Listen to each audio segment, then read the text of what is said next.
Welcome to all of you to Globe EU's Overshoot Day. This is an event in European Parliament, and Globe EU is a network of us, members of the European Parliament, that try to meet on the right level the challenges of the future for next generations, be it climate change, be it resource efficiency, chemicalization, or any other aspects of sustainability.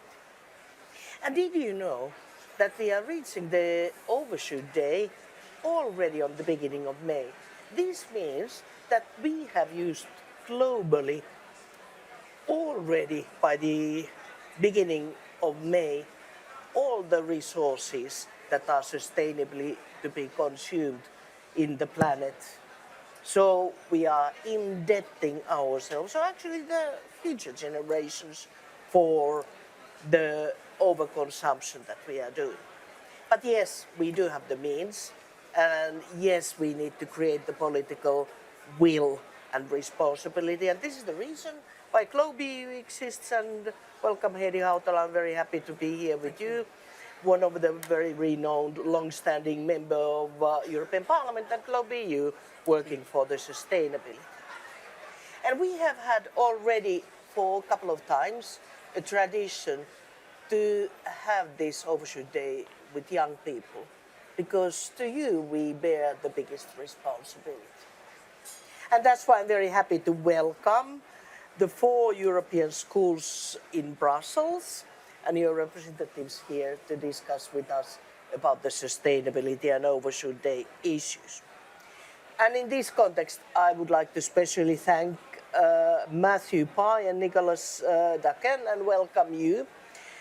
You have coached these students for this event, and without good teachers, good thinking and good philosophy, we couldn't solve the future challenges. So very important work that you are doing in the Climate Academy and in the schools. And the Climate Academy provides a systemic understanding of the current sustainability crisis for students starting from 14 up to 18. And next we will go to our discussion, and I would like to start with Sarnat Gess-Geyer. I hope I didn't mispronounce the name too badly, and to let you the possibility to ask the first question. And then Heidi is prepared to start commenting on this. Thank you. Yeah. So the Earth Overshoot Day is usually about ecological impact, right? But another important facet of our ecological transition is resource consumption. Like metals, fossil fuels, etc. The EU currently consumes 18.9 tons of materials per capita.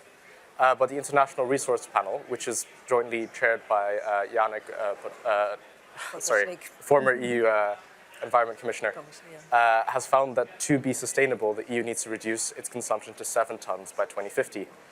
This would mean a reduction of 3.7% every year. Does the EU and Commission currently have guidelines on to reach that, or any possible targets to hit, percentages, by 2050?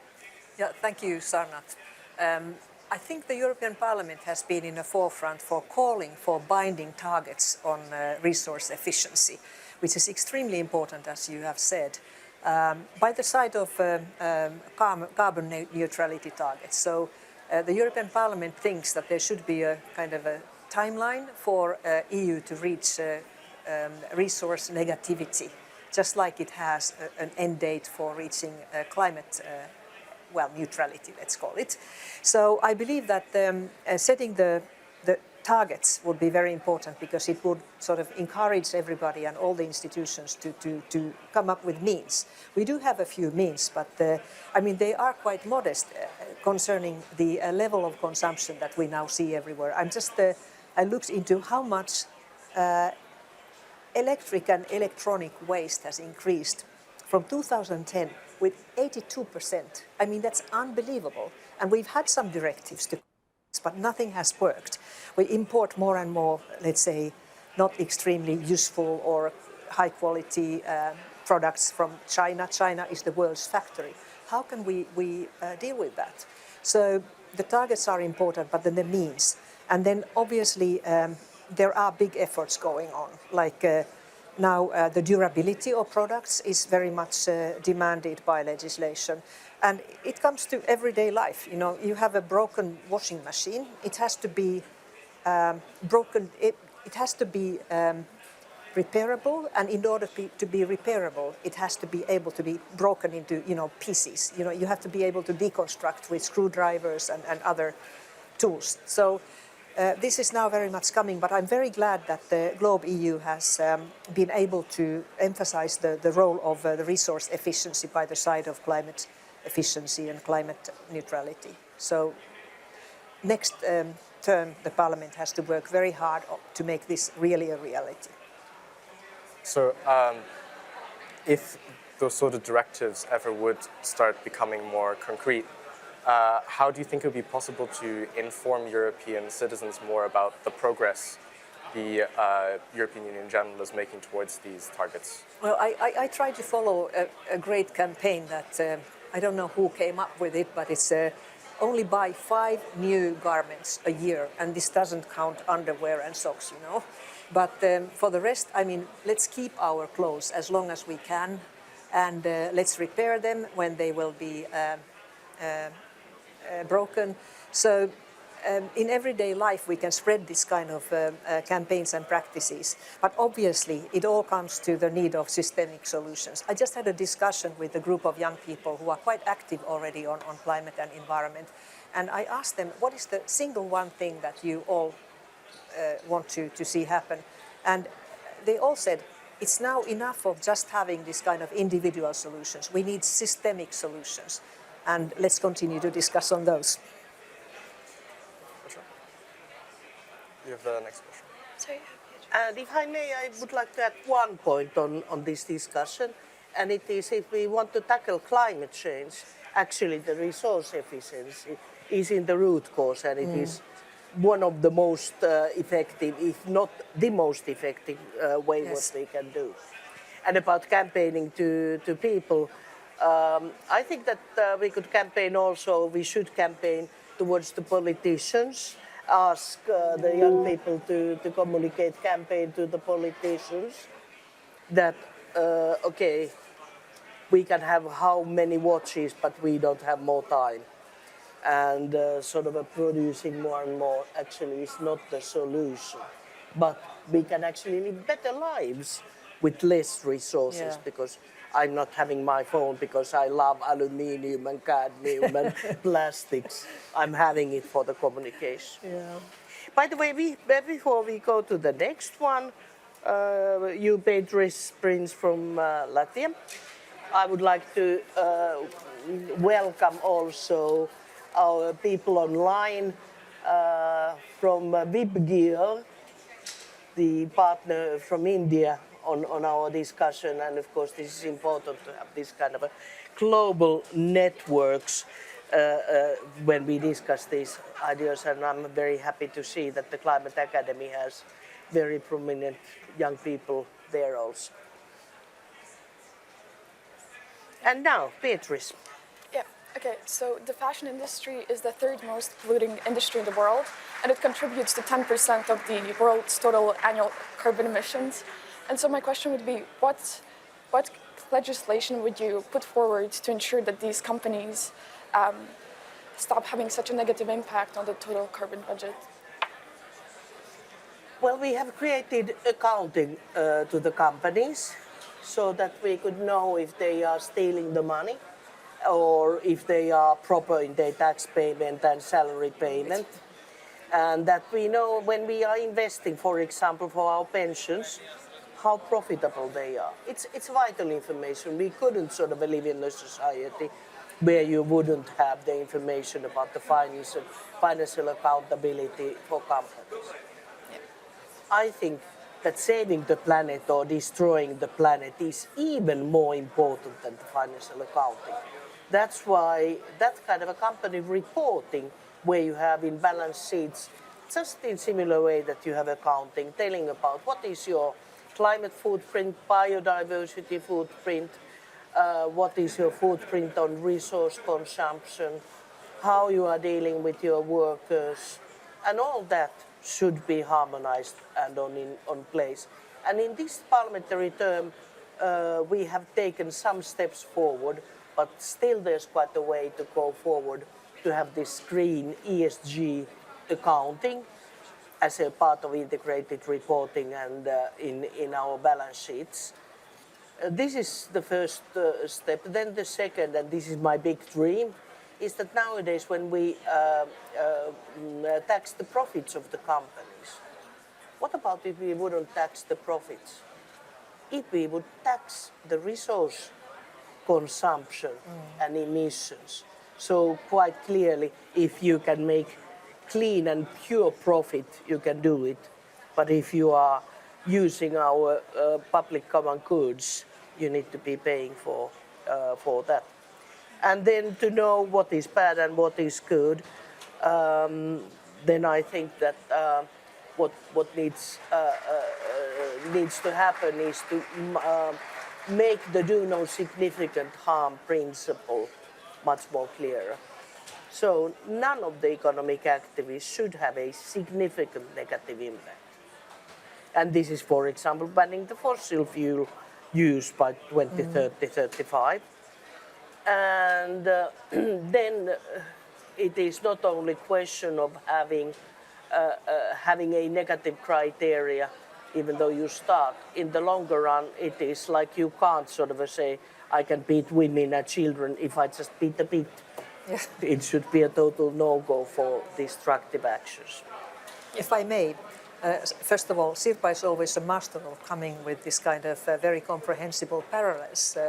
Like you spoke about profits, that companies are not allowed to do whatever with their funds.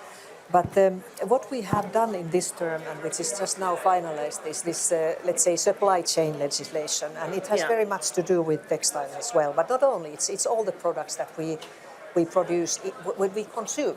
And I think the problem with the climate policy has been that the international agreements are not including indirect consumption, indirect emissions of climate emissions in our, let's say, national contributions. But now we have a new means, and the EU is really in the front run on this, and that is that all the bigger companies, and I think this will affect also smaller companies. Now companies must make sure that they don't have serious human rights violations or environmental destruction in their supply chains. So a factory in Bangladesh that is producing garments for us now has to be make it absolutely clear that it's not at the cost of workers, but also that the environmental impact is acceptable. So this is now becoming reality, and more good progressive companies already use these methods. And that's a way to be accountable for the public and consumers. So that's a very important groundbreaking legislation that we will see the impact only a little bit later, but it's not a minor thing. And Sirpa referred to the reporting. We also have the Corporate Sustainability Reporting Directive, which goes even closer to the questions of sustainability that you mentioned. And by the way, in case you didn't know, Heidi has been a vital player in all of these reports. So thank you for that. Thank you. Thank you. So looking at, by the way we're going now, we will exhaust our carbon budget of 1.5 degrees Celsius in just over 4 years. Yeah. And to meet its fair per capita share, the EU would have to reduce its emissions by 36.5% per year, which is, of course, a large number. But however, at the moment, we're only reducing 3.3% per year. And how can we make this more public to the media? And actually, what steps can we take to not exhaust our carbon budget prematurely? Well, I think a kind of a public campaign of, let's say, all EU capitals and major cities could have billboards showing that, the countdown towards the moment when we have, as EU, that we have exhausted our carbon budget, and then As we have already spoken about the resource question, I think the resource question somehow has to be incorporated into this. So to make it really visible for everyone, but this is only a modest proposal what we could do. The main thing is that people now in the European elections, that they vote for candidates and parties that are serious about these things. Well, I hope I wish I would have the answer. But I think that we could all push the media to be more active. You know how the war on Ukraine or economic situation is reported on daily basis. And then again, I'm extremely worried when I'm following up with the scientific community telling how fast and steep we are progressing with the climate change, and that matter with the loss of biodiversity. And I think that the billboard, what Heidi was mentioning, is a good idea. But basically, we should report and have the graphs where we are in media, if not every day, at least every week, an explanation where it comes from, and not only the doomsday talk, but then look, what you can do? Well, you can ban the fossil fuels. It is to do no significant harm. It is tenfold resource efficiency. It is restoration law in the EU, and sort of putting on the table all the solutions that we have, and to say, yes, we know what is the problem. Well, that's a good thing. It's easier to solve.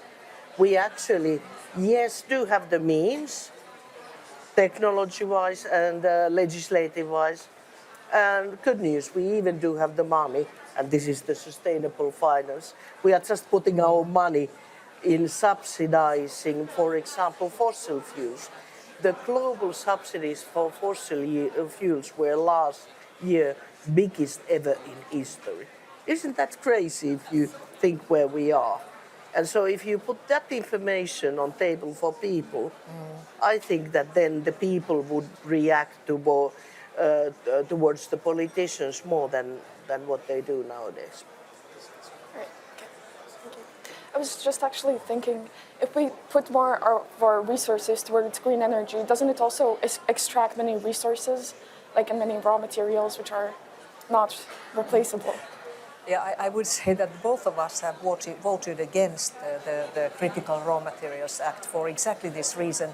And I think there's a deep problem in our approach to the green digital transition, whatever social justice or not, because now it seems that electrification, digitalization, move towards renewable energy sources which require critical raw materials such as important rare earths and other metals.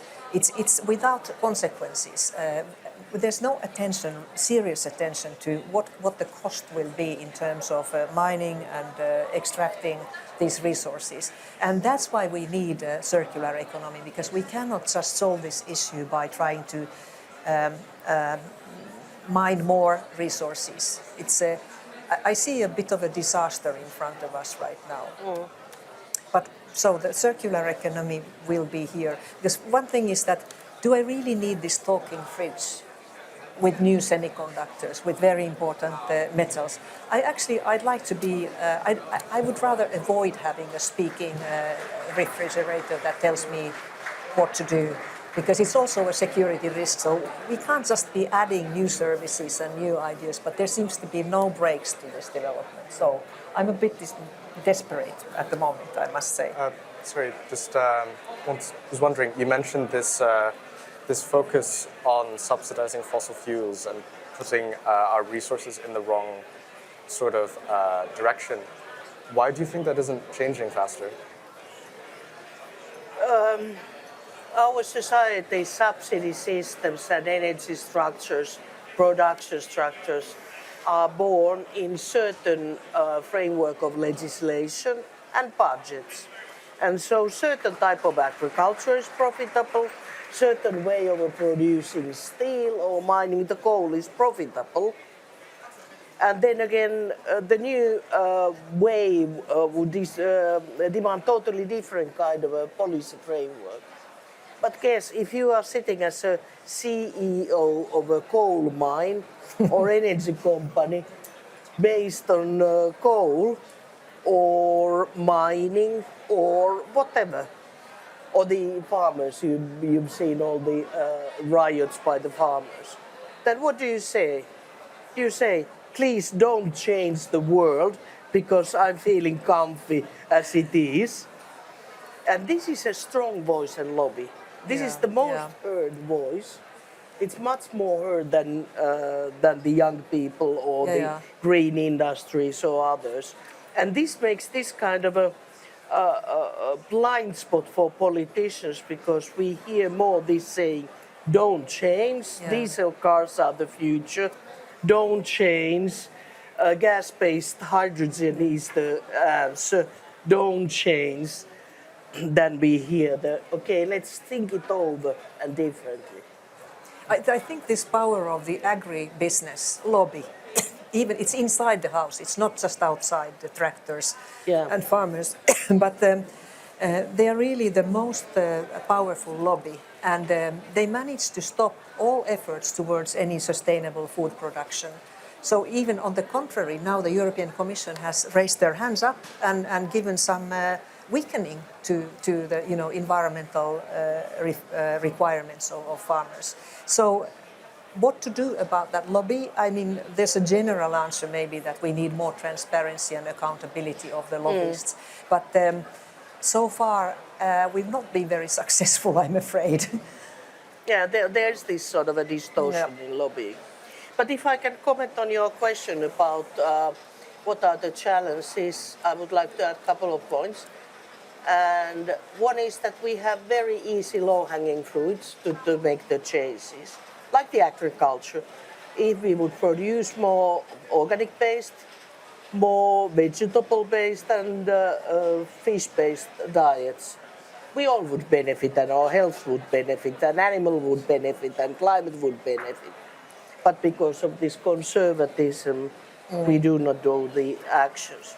Another one low-hanging fruit is energy efficiency in buildings. Buildings are consuming 40% of the energy in Europe. So it is not the steel factories, it is buildings. Yeah. And imagine that within the 5 years, if we would subsidize and convert mainly all the buildings to be passive, so that means they hardly consume any heating energy, or they don't consume more electricity than what they can produce by solar panels. If you add then the solar panels on parking slots and buildings and constructions, we could add 20% of the energy production, electricity production in Europe. So the biggest user would actually become a major producer of sustainable energy. And this would solve quite a lot of things. But I think it is important to see that we don't have this kind of a miracle solution that would solve all. Then public transportation, by feet, by bicycles, by trains or trams, instead of adding cars, because this is what Heidi was mentioning exactly. Even though you have a better cars, if you have more cars that are standing there in the traffic jam, it actually doesn't solve the issue. And then we have the tough new issues, and this is the digitalization and AI. They are foreseen to be within roughly 10 years, a bit more, bigger energy consumers than textiles or the transportation. And then the question is, what can you do? What should we do then? Okay, shall we move forward? Then Petra, now Lindholm from Sweden. Now it's your turn to pose the questions. Thank you. So 87% of the 24 kilogram per EU citizen per year of clothes are incinerated or landfilled. At the same time, fast fashion industry keeps producing 20% of global wastewater. So my question would be, what regulations have yet to be implemented to reduce the impact of the textile industry on waste management? I very much look into France. France is a front-running country in, for instance, I think they already did ban burning of returned clothes, which web shops produce in abundance. And now they are discussing a possible EU-wide ban of export of old textiles. Because as you know, also the same goes for electronic equipment, which is exported to, for instance, African countries, where very poor people in very dangerous conditions deconstruct those to take some valuable elements into reuse. But I think it's worth looking into this new French proposal. Because indeed we also export old textiles. A lot of it is not really very great stuff, and it will end up being treated as waste in those countries of destination.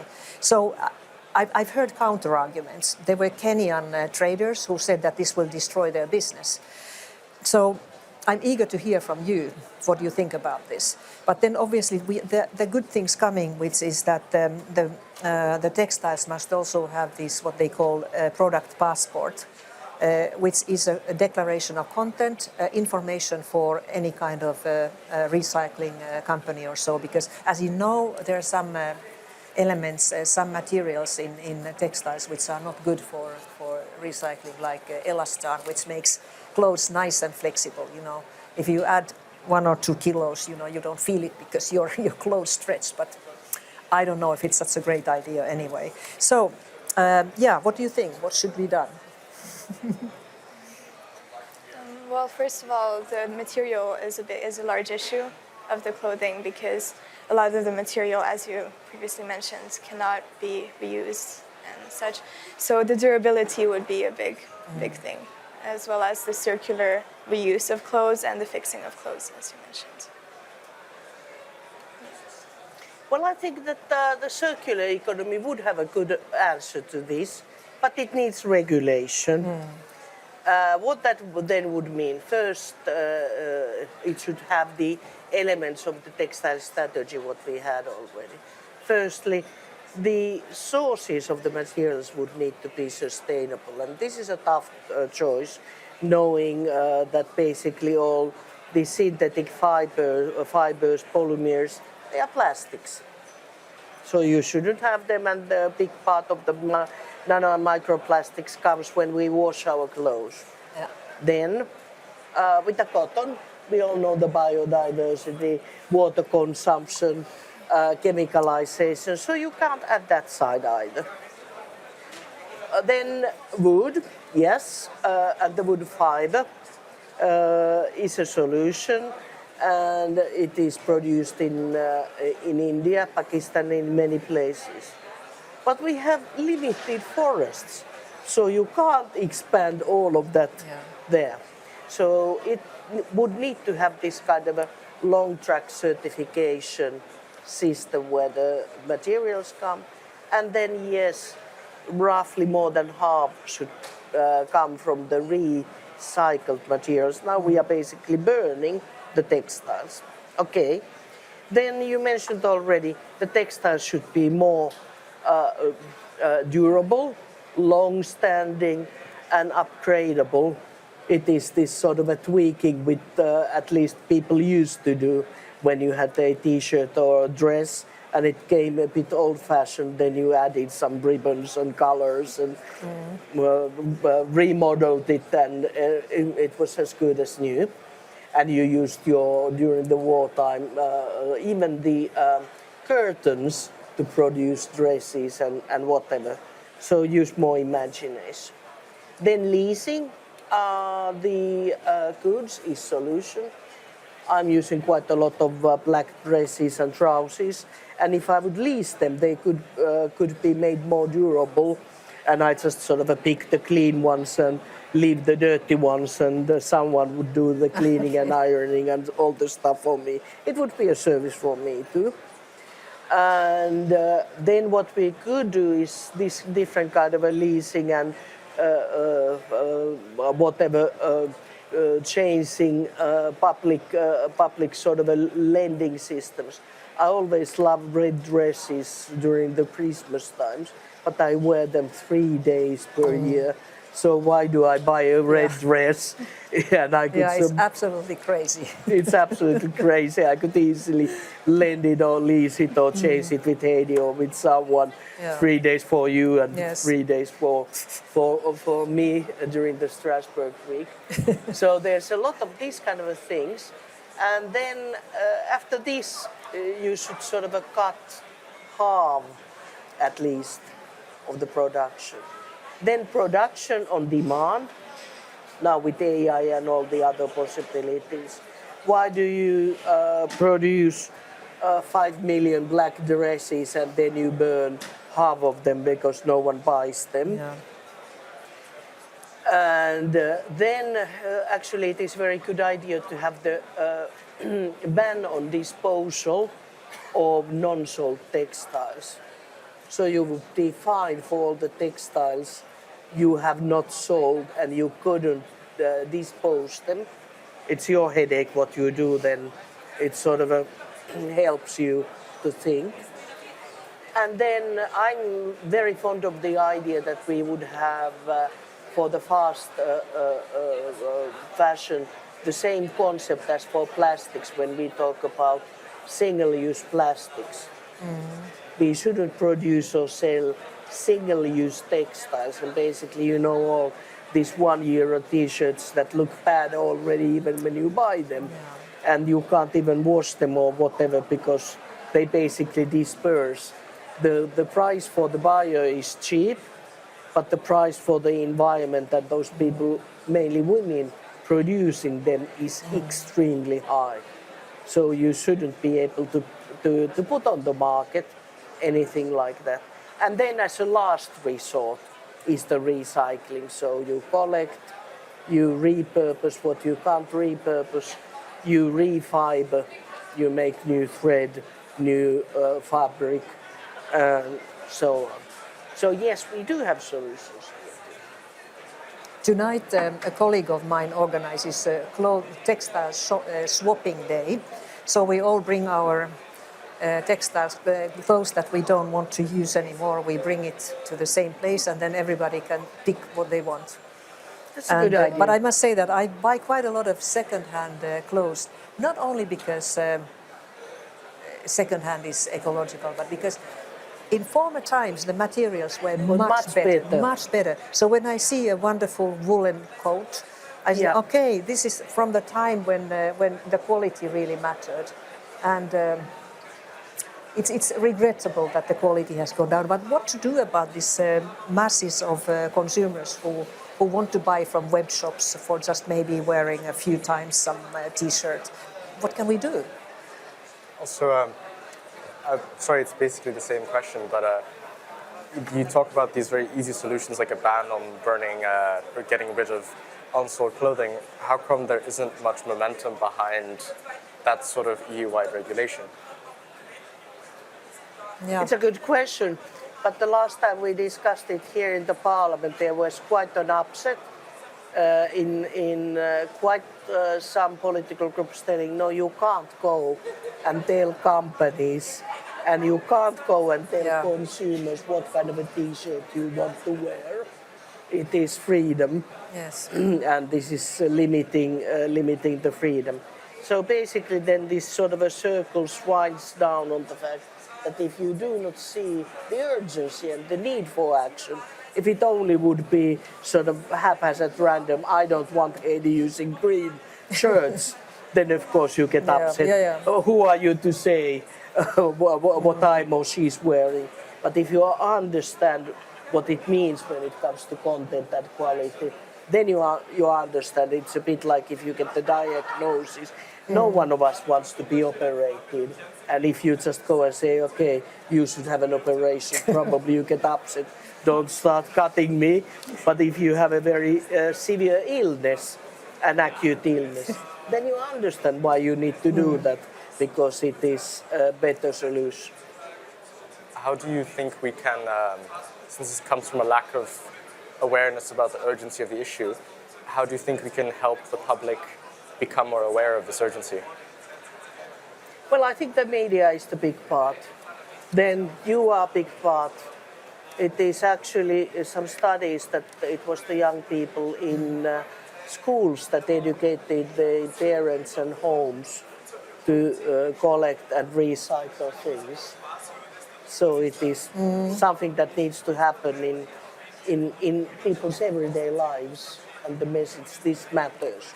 Yeah, the public campaigning is quite important, for instance, long before we had the EU legislation against single-use plastic, there were campaigns, public campaigns, in shops, in all over the society. People showing with their example that they don't want to use single-use plastic. They went there with their own food containers to buy some lunch for themselves instead of taking a paper or plastic package. So I think here I kind of recycle myself now to the beginning, because I already mentioned this campaign that don't buy more than 5 new garments a year. I really like this campaign. It's still a little bit tough, but I try to cope as well as I can. And if more and more people do this, then there's a pressure for legislation and systemic solutions. I think that's the connection between, let's say, civil society and legislators. That you have to inspire legislators, otherwise you don't get anything.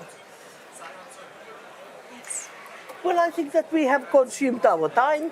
Yes. Thank you, Sanath, Petris, and Petra, for your participation and questions. Very interesting discussion. And Heidi, thank you for participating on this.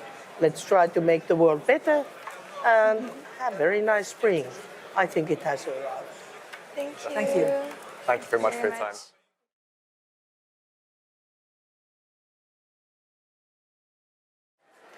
And welcome to all of you to our second session on Global EU's Overshoot Day discussion between members of the European Parliament. And now I have Margrete Auken, a great friend of mine and a very long-term active member of the not only European Parliament but Global EU. So you can be called a true parliamentarian. Absolutely. And always working for sustainability and environmental matters. So very happy to have you here. Then very happy to start and continue the discussions this time with Briella from India. Very glad that you can join us online. Then, of course, Neil from Belgium. Happy to see you. And then from Sweden, welcome, Valentina. And let's move to questions and comments. And Briella, would you like to start? Good afternoon, ladies and gentlemen. It is a privilege to connect with you today. I, Brielle, am a student studying in Vibgyor High. And today I will be representing Climate Academy from Vibgyor Group of Schools, India. Albert Einstein once said that the world would not be destroyed by those who did evil, but by those who watched them without doing anything. Being a part of Climate Academy has really helped me see that, which is why I am truly honored to be in front of you here today. Which brings me to my questions. I have 2 questions, and my first question for you is it fair to compare India's emissions to those of ultra-high developed nations when they have emitted an average of 873 tons of carbon dioxide per capita during the Industrial Revolution?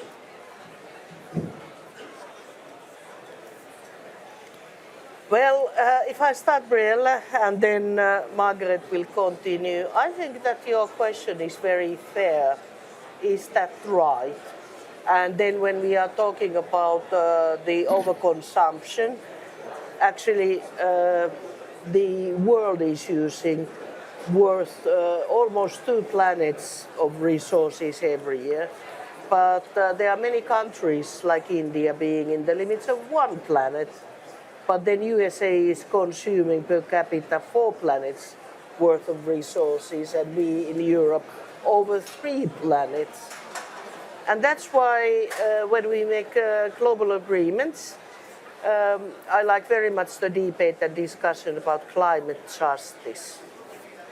Because nowadays, actually, those that are profiting with not combating climate change are getting the windfalls and the money and the capital. And those ones who are less well-off, be it nations or people, especially women, they are paying the price with the food crisis, with floods, with heat waves, with health and all that.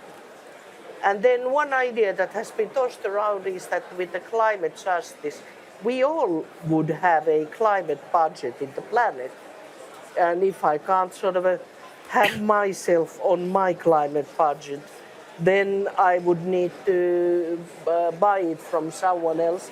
Let's say in India, or maybe from you. And that would sort of equal the economic injustices in one hand, and then on the second hand, limit my capacity, for example, to overconsume the global climate budgets. How, Margrete, you would like to continue? I will say that, of course, it's not fair. All this injustice is just up in our faces. But, and you know, the devil is in the butt.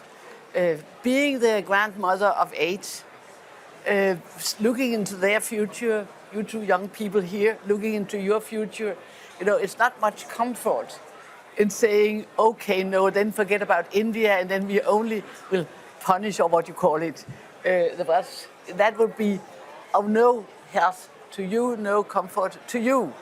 And I think that India is also dealing with another problem inside India, of the big injustice inside India. And I think that makes it the problem even more alarming, that you have these big differences in living standards and so on. But, you know, none of us, not in my country, Denmark, with one of the worst records on overconsumption, and India and many other poor countries with the opposite. None of us are helped if any of us say, well, it's not my problem because it's not fair to make it my problem. And no, it's not fair at all to anybody. Yeah, of course, to my generation in my country, and I've been screaming about this here for 30 years. And I've seen in all these years that, you know, leading forces in my country, in the EU, still says, oh, we don't need to do anything with our consumption. We can do everything with technical fixes. But we can't fix with technical fixes. We have no example of a decrease in consumption. Yes, you have in products, but it's always eaten by the amounts of products. Every time, and that goes also for energy. So I think we should stick together. We are all responsible for your future, for my grandchildren's future, that you have a future to look into. And that means that none of us have the right, not even India, have the right to say we just continue full consumption, because that won't save your future. And that would be my point here, that India, as well as many other poor countries, should, if they can come forward with good examples of how to do it, and try to, they can teach us, and we can hopefully teach them how we can make this smarter, but at the same time adapt to a other lifestyle. Because we have known this here for 30, 40 years, that this lifestyle we have is not sustainable at all. Even if it's very difficult to make politicians and others to admit it, because they think they won't be re-elected. I think they will be re-elected. I've said that. I've been re-elected every time by being very clear on this here. And that has to be said very clear. Thank you. Thank you. Brielle, how would you like to continue? Thank you so much for your response. I completely agree with you. Even I believe that we should all work together, and no country can really ignore what's happening right now. But I have yet another question. Why is the onus on India and China to reduce their emissions when ultra-high developed nations have a much higher rate of emissions and resource use? Well, this is a question where I'm pretty tough. because it's a bit like, if you have had bad life habits and your cholesterol is higher, and then someone else has just exactly the same figure, only eating 4 years eggs and unhealthy diets, you can't say that you need to start because you ate unhealthy foods for 20 years and you can wait 15 years to start, because the health in this question is the planetary health. We need all to act. And why it is so important to act in India and in China is that, as you know, these are very big countries, actually continents. They are responsible for big and growing number of the emissions, and they will be the most vulnerable suffering the consequences also. Then the question is, of course, about the climate justice, what we just discussed, but then the question about the fact that does it need to happen? Yes, it does. And the both countries need to develop that kind of economic growth that is climate neutral. And this is something where we can sort of work together. Let's say sustainable textiles, India being in textiles area or in food area. India actually has very sustainable diets if you compare it to Western diets. Sustainable constructions. And actually India is very big in building solar farms and, for example, building new electrified fleets in transportation. So there's possibilities. And then we would need to remember that having old-fashioned steel and burning coal and spoiling our air in our urban areas is not actually a favorable choice to anyone. So we, by transforming our economies, both in India, both in China, also in USA, and of course also in EU, makes actually better quality of life, better, more pure businesses, and better health for our citizens. So it is a good choice, and actually there's not a alternative to this one, except sort of entering at some point already, maybe in 20 years, in full-blown climate catastrophe that no one can actually feel okay with. And you? Yeah, well, I can just say I totally agree, but I would add, I don't use the word sustainable growth because we've never seen it. It's just been growth. This word has been used since 86 as in the Roland-Jan Commission, in the sustainable growth. It's just growth. And this consumption has just increased and increased with all the deficits and all the bad things as you were describing. And I think the best advice to give you, don't repeat our mistakes. Don't act as idiotic as we have done in our countries. And I think we should learn how to, and of course we can say that we can make a better life with a different kind of consumption. But I think we should be more clear about that. For many people, it will be seen as, well, a little bit, it will go out, it will hurt your comfort, it will hurt your, But the bicycle is a very good alternative to cars in many places. Uh-huh. Yeah, even just to tell you. And if you combine bicycles, I have, my electric bike is a big advantage there. And with collective transport, and don't say it's a human right to destroy the planet because I need a big car. Or two, which is very often the case. Because, it's most practical to come around with my children and so on. And no, please, please, please, you are one of the biggest economies. You are still a democracy in India, which we should appreciate, and India and China. But what you are doing will be so important for the whole planet.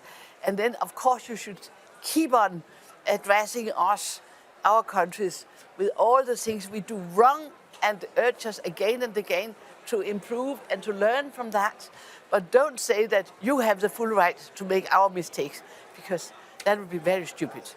You know, then there will be no future for you and for your big population in India either.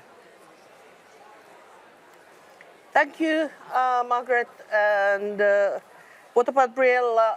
Are you content, if not happy, content with the answers, or is there something what you would like to add?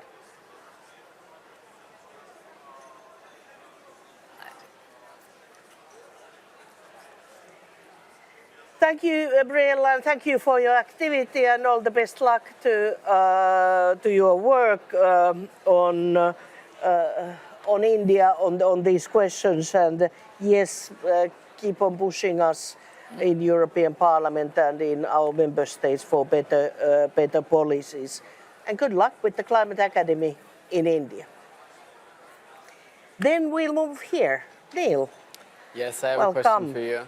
And let's move then to Margaret answering first, so we'll take a bit turns. Okay. So anxiety about the future is very rational when you look at all the graphs. And many medical journals are reporting a strong increase in climate anxiety among young school children. Overshoot Day is getting earlier and earlier every year. And I mean, honestly, the emissions continue to accelerate. What advice would you give to young people, like such as me or anybody, who are angry about the lack of action? Well, the best advice I can give, keep up your anger. Be very, include your parents. But that is my children's generation, that's your parents. Include them also in your anger. Organize, I think, I'm a big fan of Greta Thunberg. I think she was, and the way they're trying to silence her, and I think she was probably the best cheerleader I have seen. Because, as going on for this year, and being very clever, very honest, what is at stake. And then I think that, you should also pinpoint when you can see this overconsumption, among yourself, among your, our generation and your parents' generation, and, fix it and say, well, now you have to change this here. Because if not, there won't be a future for us if you don't do that. And then, of course, you have more skilled you are and knowledgeable, helpful it is, but don't cheat yourself, It will be a tough fight, but we need you to stay into it. And it's not fair, it's you to do it, but you will suffer all the, the problems if you don't. Well, I might be starting of the story that you should tell to all of us. How old are you going to be when we are in year 2050? 2050? Yes. I guess I'd be 43. Pardon? 43. 43. That's relatively young, not 93. And by that time, either you would have someone loved one, hopefully, in your family, you would enjoy culture and nature, have a meaningful work life. Aren't these sort of the dreams that you are having? You should tell what are your dreams, because either by 2050, the world is like that, where all you can live and make your dreams to come true as much as possible. But already on those days, if we do not drastically change our way, our economy is going to be destroyed. The climate change is going to pay tenfold the COVID-19 costs every year, tenfold. The climate-induced health problems will be doubling down, with heat waves, the strokes, the bad air quality, with fires, with floods, new different kind of infections, and so on and so on. There would be shortage of such a basic thing as food. You couldn't be sure that if you happen to have children, they could survive there. And would I continue? Basically, that would be unlivable life and planet. So I think you should tell that, and you should be very angry. You should be actually even more angry. Yeah. This is your future.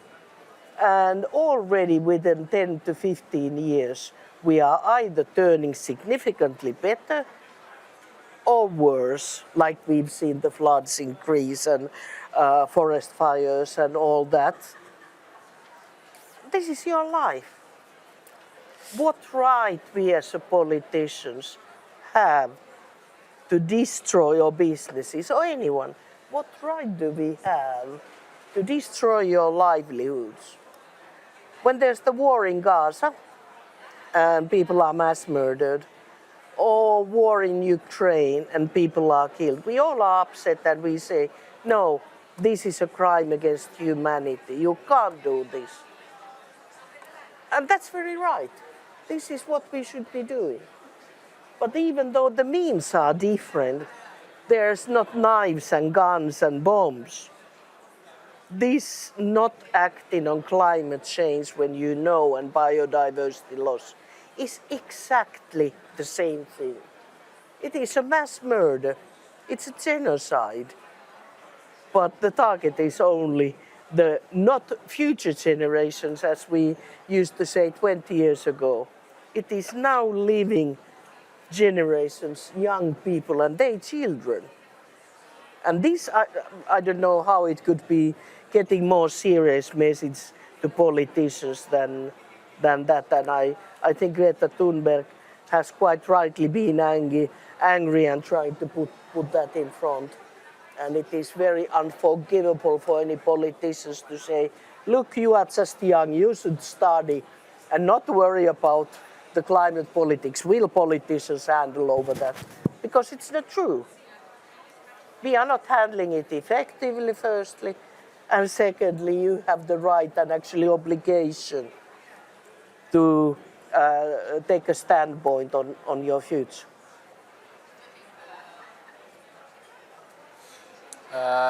Well, thank you very much. And I do have a second question for you. We're often patronized by adults, and they tell us that the problem will be solved.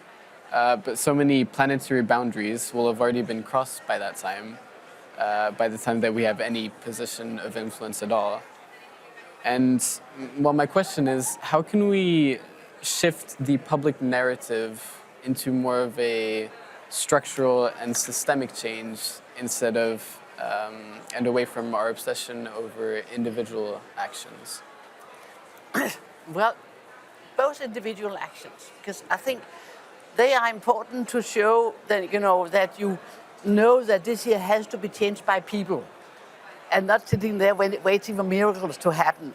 This is, if every time you show the world, yourself, your friends, that this can be done, you're making a big step forward, and you are stronger in your when you show your anger. And I must say, well, I'm not pessimistic, because I think that it doesn't help anybody to be that. But I must say that keeping up hope under circumstances where you still hear this, when they say to you, oh, you shouldn't go there and cry, it's not, we will solve this here. They have said that for, and we started the climate debate already in the late 80s. The first report from the UN came in the summer 1990. I had a debate in the Danish parliament. I have a big article at that time. It's there, all of it. And we have known it for so long time. And the willingness to go in and to make these changes in your lifestyle has not been there. Mm. And that's why we need your anger, we need that you organize, because you cannot do this alone. You need your voice in your votes in the elections, but not only give away your vote, but also use it, and talk, discuss. And I think we are so much in a hurry, as said before here, that, and one thing, I'll add one thing, to avoid climate depression, the best thing to do is to act. because when you are acting, when you are in it, when you are trying to find out, as Sirpa and I know from when we had the fight against the nuclear war, which we had in the 80s, you know, when you were, even if the knowledge didn't comfort you at all, then being active, doing things, were a very good way of keeping up a good humor, your hope, and but you should be very tough, and don't let them cheat you, because there are no smart ways out of this here. They have to do the tough work, and it is, you know, my generation. I'm getting close to 80 now, so I might, but I'll keep up, and then your parents' generation, so important here too. I only would like to add one point, and that this is a huge paradigm change. And sometimes we are a bit like people in the days of Copernicus and Galileo Galilei, when the old guards believed that the world is flat and center of everything. And then some guys sort of found out that, look, Houston, we do have a problem. This is not like this. Actually, the planetary order is different. And why did the church get so angry? Why did you need to put these people in prison or condemned by church and Some in the church. some institutions? It is the scare of change. And we advocating for circular economy and a better way of life are a bit like people on days so when people believe that the world is flat, trying to advocate sailing around it. And no one cares what you say because it's not seen to be possible. Or then they get upset because they are afraid that you'll drop on the border of the flat earth. And so you need to change first the concept of thinking of the people to understand that the world is round, so you can sail around it. And in this question, it is that the world is finite, and we are part of the world in the way the cell in my fingertip is part of me. And if it starts to grow in its own order, thinking it is the universe, it becomes to be a cancer. And then, yes, it has its own individual life, but at the same time, it makes sense only if it is in my physical boundaries. And we make sense and be happy only if we are on the planetary boundaries. Okay, then Valentina Huitfeldt Yes, that's from me. Sweden. Yes, I wanted to ask, recently many member states have been facing demonstrations from European farmers protesting the restrictive EU regulations, the influx of cheap imports and high taxes. And this has put pressure on the European Union to soften policies like the Green Deal. This opposition is to be expected when implementing ambitious climate goals. And with farming responsible for 10% of the EU's total greenhouse gas emissions, any retreat from sustainable farming initiatives will make it impossible for us to reach our climate goals. So my question is, how could we tackle an opposition to policies like the Green Deal when these policies are so important to our future? Okay, yeah, I'll just say, well, you know, those you are up against is not the farmers, it's the agrochemical complex. You know, it's the industry, big industry, who are benefiting from using more chemicals, using more, so on. And then big firms also within, you know, at least in the Nordic countries where we are from, there are fewer and fewer farmers. And it's more and more taking over by big firms. And I think you should be quite tough about that. We have so good possibilities to make healthy farming if we make the needed changes in the way we in Denmark produce, you know, the pig production. And I'm not a vegetarian, but the pig production in Denmark is outrageous, and it's animal terrible. And we import so much food from the south, and which is killing rainforest and so on. You know, it's incredible, and we are poisoning. You know, the water around Denmark and sea. You know, that's the Baltic Sea, that's the North Sea. It's one of the most important important sea areas in Europe, because you have this, it's low sea, and you have so much, should have had so much fish and everything there, and it's more or less killed by emissions from farming, and also, of course, trawl fishery. But the way it's done, it's so idiotic. And of course, this here can be done much smarter.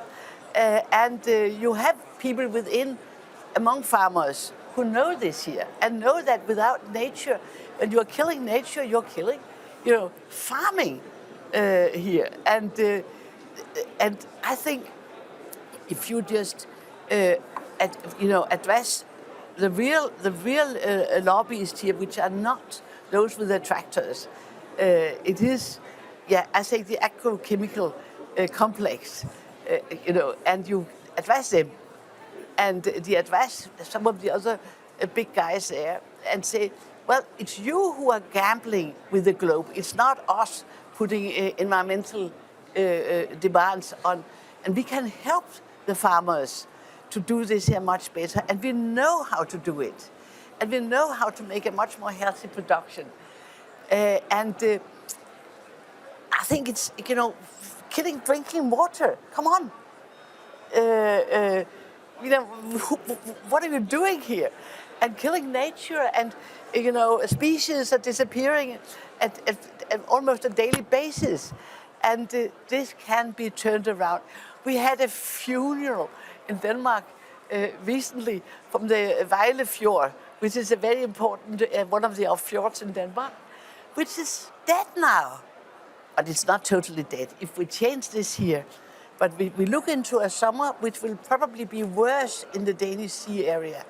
And you shouldn't just let those, I don't know, sometimes I ask, are they parents? Are they fathers and mothers? Are they grandparents? Since they act like this way with our nature. And of course you can have good farming and good farmland. It's different in Finland, it's different in Sweden, and it is Denmark is an old, very high-ranking farmland. And we know this here can be done. And you don't need to turn it entirely into organic farming. It helps, but you could do a lot. And just listening to those who just want to spread more chemicals, more poison, more out to the sea, killing fishery, killing bird life out there, killing good life out there. So don't be scared of them, but be active, because they can really chase you around. And I think they are not so many, so don't fear them either to elections, because we saw that in the Netherlands, where it looks as if they had a very strong movement there. But when it came to elections, there were much fewer than they did, because there are so few, and many of those farmers left are reasonable people. We want to do good farming and not this stupid poisoning nature. Well, I think that we wouldn't need to be so scared of a couple of handfuls of angry farmers in the Brussels streets, because I bet there are greater numbers of organic farmers, these farmers that are using other, like the carbon farming, soil protection, farming vegetables. And they are not hurt. They were not burning the statues and driving over the police men and cars in the Brussels streets. And so there's different kind of a farming. What I'm sort of hoping is that we could have a new kind of establishment or network between consumers, between retail sector, and between the sustainable farmers, telling this can be done differently. If you eat more vegetables, the organic vegetables, you know where it comes. It's good for your health, it's good for the animal, it's good for climate change. If you add sustainably sourced fishing, then you can have sustainable added protein there. And then if you eat animal, that is a personal choice. It should be around 1/10 of the amount nowadays is on average consumed. And then you can pay more for it because you eat less and you can prefer some free range and organic production that do exist in the Europe. And then why don't we all push together the public procurement so that they would set these sustainability standards when they procure, and so we would favor these farmers that are making the change. And actually we would need to be much more open to public about the fact that actually farming is one of the most low-hanging fruit. It is easy to change, it is very cost effective, and for example, the pest rally over pesticide regulation we would have needed to save our health. And then 80% of our common agricultural policy subsidies goes to animal farming. Why don't we change a bit of that or half of that to start with to vegetable based? We don't need to be vegetarians, but we can just change, you know, the And composition. add, yes, exactly. The composition of our food. You know, when I was, I'm just after World War II, and you know, I could say then you had one piece of meat and at least 2 big potatoes. Now it's the opposite. Big beef, yeah. 500 grams, and and, you know, 1 little potato. Yeah, and you could do that without suffering, and we could have in Denmark also the meat production without, you know, importing lots of feed. And of course it will be more expensive, some of it at least, because when we pay for it. But then eat less of that. But don't force people to be vegetarians. You don't need to. Yeah. And it is an issue of security because Yeah. then we are not so dependent on imported pesticides and fertilizers. I'd like to ask just quickly, we've heard a lot, like Neil said earlier, about individual action, and we're often being urged to bike to school or to pick plant-based food options. But I was wondering, would it not be more effective to focus on systemic and industrial change, putting the pressure on politicians and business owners who are undeniably have much more power in climate action?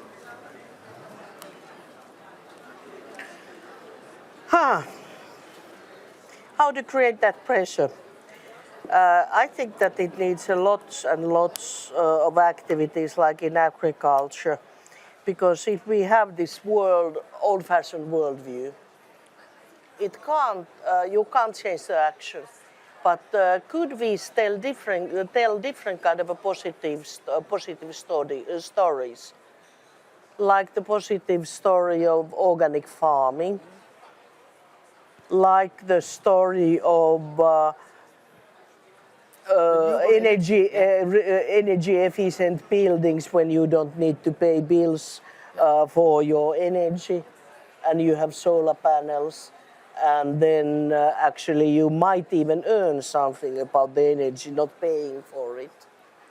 Tell the stories of new carbon neutral or even carbon positive steel and cement and concrete. Yes, you can create them. Tell stories about transportation where you don't need to sit in rush hours for 1 hour, but you have efficient train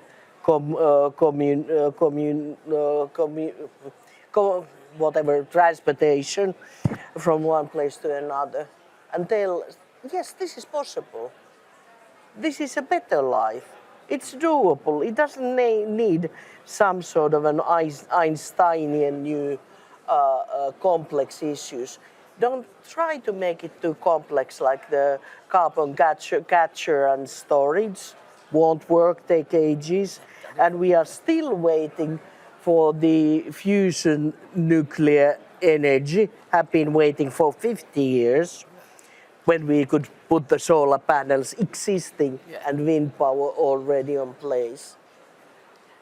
So it is doable, we can act fast. Plus then the good point is, the money doesn't, when we always talking about cost, the money is not sinking in the black hole. Someone is repairing your homes. that is jobs. This is in the SMEs or bigger companies and people working there. Someone is installing the solar panels. Someone is building, buying and putting on place the new transportation system. Someone is farming the organic production. So it is economy, it is profitable, it is a good living. And this is just sort of this kind of an old-fashioned story we are learning to renew, to think differently. Yeah, but just to add to this here that still you shouldn't take it for granted that we have to put much more, anger and activity and organizing into it, because you can be sure that those who fight for old-fashioned solutions, they are wealthy and they are doing a lot of lobbying and they are putting all the kind of pressure they can on you. But you can show what will happen to the planet if these people are continuing. You can show it very clear, and you can use the old example we had when we started this here in late 80s, that if just 50% of the doctors told you that your child is ill, you probably would listen more to them than the other 50% that say don't care. You will take action. And here you're talking about your planet, your home. So I think it's a combination, I said, telling the good stories. And I'm not waiting for fusion energy, because I have seen long ago that it will be extremely costly and it won't work. And we see this already now. We have lots of reports, very important reports from Sweden, showing that this year is a fantasy. It's a fata morgana this year, and it will cost a hell of a lot of money. And we could really invest them in much more smart things, but you need to have the knowledge. You need to be so it's impossible to ignore you. That is what we have to fight for, and I hope we can conclude this year that so good that you're sitting there putting the questions. Keep up the spirit, keep up the fight, keep up the pressure. That was a strong statement. Okay. Well, I agree absolutely that we should tell positive stories to decrease our climate anxiety. I'm worried that by telling these stories of positive things that are happening with the climate movement, it might decrease our need to make drastic measures, because we know that the issue is a big one and one that we have to deal with. And I fear that by focusing on positive stories, we will have this unearned kind of hope for the future, where we will think that everything's going well and we don't need to put more effort in, when that's absolutely not the case. I was wondering what you had to say about that. Well, I absolutely agree with you. You shouldn't be telling, and I shouldn't be telling either, that this is happening, because it's not. But we need to distinct and say, this should be happening. This is doable, and demand these actions. Because sometimes the problem is exactly that when young people, for example, others say you need to act on climate change, it's easy to say whatever you do. Yes, I'm acting. Yes, we are doing the things already, and that absolutely is not true. Yeah, and of course, that kind of positive stories where you forget about the real threat doesn't work. The positive story should be there to say, if you choose this way, we know that some of it will work.